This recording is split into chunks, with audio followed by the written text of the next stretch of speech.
Mi nombre es Elena Martínez, y mi vida cambió para siempre el día que mi tío Ricardo murió. Él era un hombre solitario, un empresario exitoso que nunca se casó ni tuvo hijos. Siempre fuimos cercanos, especialmente después de que mis padres murieran en un accidente cuando yo tenía 15 años.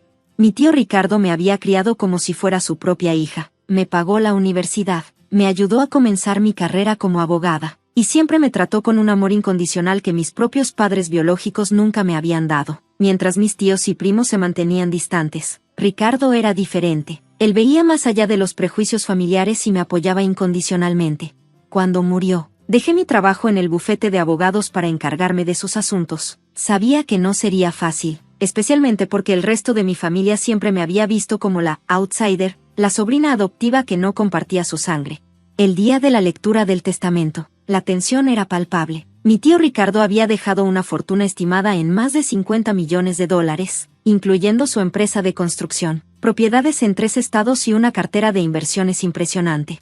Dejo todos mis bienes a mi sobrina Elena Martínez, leyó el abogado. Mi tía Gloria, mi primo Carlos y su esposa Marcela no pudieron ocultar su shock. Sus rostros pasaron del dolor fingido a una rabia apenas contenida. Esto no es justo, murmuró mi tía Gloria. Ella ni siquiera es familia de sangre. Pero yo sabía que Ricardo me consideraba más familia que ellos jamás lo fueron. Mientras ellos lo veían como un banquero de quien podían obtener préstamos o favores, yo lo veía como mi único padre. Lo que ellos no sabían era que Ricardo había previsto su codicia. El testamento incluía una cláusula especial: si alguien intentaba impugnar la herencia, perdería cualquier derecho a una parte de la fortuna. Sin embargo, ¿mi familia no se rendiría tan fácilmente?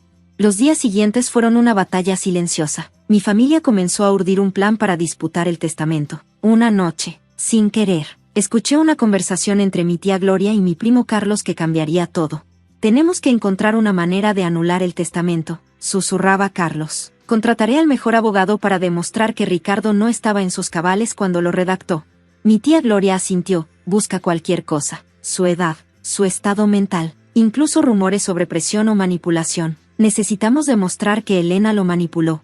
Lo que ellos no sabían era que había estado grabando su conversación con mi teléfono. Ricardo me había enseñado siempre a estar un paso adelante, a documentar todo. Al día siguiente, citó a toda la familia a una reunión en la oficina principal de la empresa de construcción de mi tío. El ambiente estaba cargado de tensión. Mi primo Carlos llegó con un abogado elegantemente vestido, claramente preparado para una batalla legal. Tenemos pruebas de que el testamento debe ser impugnado, comenzó el abogado con tono arrogante. Pero yo tenía unas bajo la manga. Coloqué mi grabadora en medio de la mesa y reproduje la conversación que había grabado la noche anterior. ¿Están seguros de que quieren seguir adelante?, pregunté con calma. La habitación quedó en silencio. Mi primo Carlos palideció. Su abogado comenzó a sudar. La grabación exponía claramente su plan de manipular el sistema legal para despojarme de mi herencia. Pero eso no era todo. Durante años, había estado recopilando documentación sobre las verdaderas actividades de mi familia. Descubrí que mi primo Carlos había estado desviando fondos de la empresa familiar. Había facturas falsas, transferencias sospechosas, todo cuidadosamente oculto. Mi tía Gloria había estado utilizando fondos de la empresa para su lujoso estilo de vida, comprando propiedades y joyas con dinero que no le pertenecía. Si quieren una batalla legal, dije, estoy preparada. Tengo suficiente evidencia para no solo defenderme, sino para hundirlos legal y financieramente. La reunión terminó abruptamente. Mi familia salió derrotada, sus planes de robarme la herencia completamente desmantelados. Pero mi verdadera batalla apenas comenzaba. Después de exponer la corrupción de mi familia, me enfrenté a una decisión crucial. No quería destruirlos completamente, pero necesitaba proteger el legado de mi tío Ricardo. Contraté a un equipo de abogados especializados en investigaciones corporativas. Juntos, comenzamos a desentrañar años de manipulación financiera. Las pruebas eran contundentes. Mi primo Carlos había estado desviando fondos de la empresa de construcción, creando empresas fantasma para lavar dinero. Mi tía Gloria no se quedaba atrás. Había estado utilizando conexiones políticas para obtener contratos gubernamentales de manera irregular. Cada documento que desenterrábamos revelaba un nuevo nivel de corrupción. Pero no era solo sobre venganza. Ricardo me había enseñado que los negocios se conducen con integridad. Así que mi plan era más complejo que simplemente destruir a mi familia. Convoqué una reunión final. Esta vez, en la sala de juntas de la empresa, con abogados, contadores y un representante de la fiscalía. Tengo 2 opciones. les dije a mi familia. La primera, los entrego a las autoridades y enfrentan cargos criminales por fraude y lavado de dinero. La segunda, se alejan de la empresa. Devuelven todo lo robado y nunca más se acercan a mis negocios. Mi primo Carlos intentó negociar, pero las pruebas eran irrefutables. Su abogado le aconsejó aceptar mis términos. Al final, mi familia aceptó renunciar a cualquier derecho sobre la empresa y las propiedades. Acordaron una compensación mínima que les permitiría vivir sin lujos, pero sin caer en la miseria. Lo más importante era preservar el legado de Ricardo. Convertí su empresa de construcción en un modelo de responsabilidad social. Implementé programas de apoyo a trabajadores, inversiones en tecnología sostenible y becas para jóvenes profesionales de bajos recursos. Cada decisión la consultaba mentalmente con Ricardo. Podía escuchar su voz. La verdadera riqueza no está en el dinero, sino en cómo lo utilizas para ayudar a otros. Años después, mi empresa se convirtió en un referente nacional, no solo por su éxito económico, sino por su compromiso ético. Los mismos medios que antes cubrían los escándalos de mi familia ahora me entrevistaban como un ejemplo de liderazgo empresarial. Mi tía Gloria murió años después, sola y amargada. Mi primo Carlos terminó trabajando como vendedor de seguros, muy lejos de su antigua vida de lujos. Un día, mientras revisaba unos documentos en la oficina, encontré una carta que Ricardo había dejado para mí. Estaba fechada justo antes de su muerte. Querida Elena, decía, sé que el camino no será fácil, pero confío en ti, no porque seas mi sobrina, sino porque eres la persona más íntegra que conozco. No dejes que el rencor guíe tus decisiones. La verdadera victoria no está en destruir a otros, sino en construir algo mejor. Lágrimas rodaron por mis mejillas. Ricardo no solo me había dejado una fortuna, me había dejado un legado mucho más valioso: integridad, compasión y la capacidad de transformar el dolor en oportunidad. Mi historia se convirtió en inspiración para muchos, no por ser una historia de venganza, sino de resiliencia y transformación. Y así, cada día honraba la memoria de Ricardo, no solo con mis logros empresariales, sino con mi forma de ver y entender el mundo. Los años siguientes fueron un periodo de profunda transformación, no solo para mí, sino para toda la empresa que había heredado de mi tío Ricardo. Cada decisión que tomaba llevaba su sello invisible, su filosofía de integridad y compromiso social. Decidí expandir el negocio de construcción hacia áreas que mi tío siempre había soñado pero nunca había podido desarrollar. Implementé un programa de construcción sostenible que revolucionó la industria en nuestro país. Desarrollamos tecnologías de construcción ecológica, creamos viviendas para familias de bajos recursos y establecimos una fundación que ofrecía capacitación técnica a jóvenes de comunidades marginadas.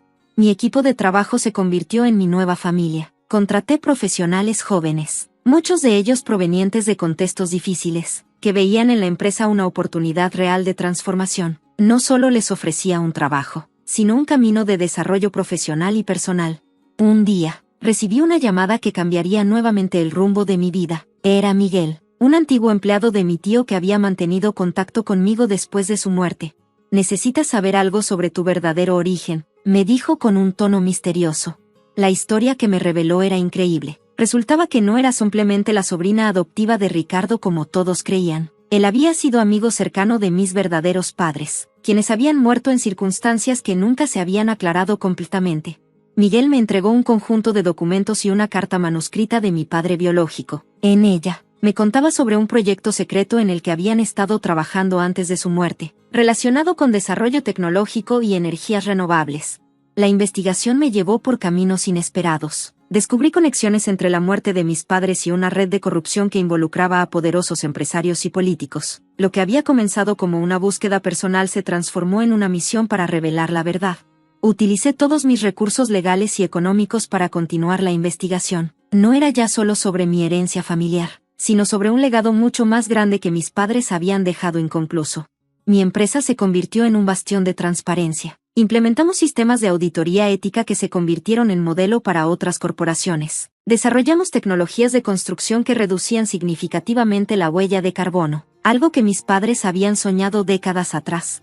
La transformación no fue solo externa. Yo misma experimenté un profundo proceso de sanación. Los años de conflicto familiar, la pérdida de mis padres, la traición de mis familiares. Todo aquello que alguna vez me había lastimado se convirtió en combustible para mi crecimiento. Fundé una escuela técnica que llevaba el nombre de mi tío Ricardo. Cada año, docenas de jóvenes recibían educación gratuita, becas y oportunidades laborales. Era mi manera de honrar la memoria de quienes me habían dado todo. El legado no era sobre el dinero, Era sobre transformación. Era sobre romper ciclos de dolor y crear oportunidades donde antes solo existían obstáculos. Mi investigación sobre el pasado de mis padres me llevó a descubrir un proyecto tecnológico revolucionario que habían estado desarrollando antes de su muerte. Se trataba de una innovación en energía sostenible que podría transformar completamente la industria energética. Los documentos que Miguel me entregó revelaban conexiones complejas. Mis padres habían sido científicos especializados en energías renovables, trabajando en un proyecto secreto que amenazaba los intereses de poderosas corporaciones petroleras. Su muerte, que siempre se había considerado un accidente, comenzaba a parecer algo más siniestro. Contraté a un equipo de investigadores especializados. Cada documento, cada rastro que encontrábamos agregaba una nueva pieza al rompecabezas. Descubrí que el proyecto de mis padres involucraba una tecnología de conversión energética que podría reducir significativamente la dependencia de combustibles fósiles. Mi empresa de construcción se transformó. No solo éramos una constructora, sino un centro de innovación tecnológica. Retomé el proyecto original de mis padres, invirtiendo millones en completar su investigación. En un congreso internacional de tecnología sostenible, presenté los resultados. El mundo científico quedó asombrado. La tecnología que mis padres habían comenzado y yo había completado prometía revolucionar la producción de energía limpia. Pero no todo fue un camino fácil. Los mismos intereses corporativos que habían silenciado a mis padres comenzaron a presionarme. Recibí amenazas veladas, intentos de sabotaje a mis investigaciones. Mi red de contactos se convirtió en mi mayor fortaleza. Científicos, activistas ambientales y profesionales de todo el mundo se unieron para proteger y desarrollar la tecnología. Un día, mientras revisaba los últimos informes en mi oficina, encontré una última carta de mi tío Ricardo. Estaba fechada el día antes de su muerte, como si supiera que algo importante estaba por suceder. Elena, decía la carta, la verdadera herencia no son los bienes materiales, es el conocimiento, la capacidad de transformar el mundo. Tus padres murieron por defender una idea, no dejes que su sacrificio sea en vano. La investigación continuaba. Cada revelación nos acercaba más a la verdad sobre la muerte de mis padres y el verdadero alcance de su proyecto revolucionario.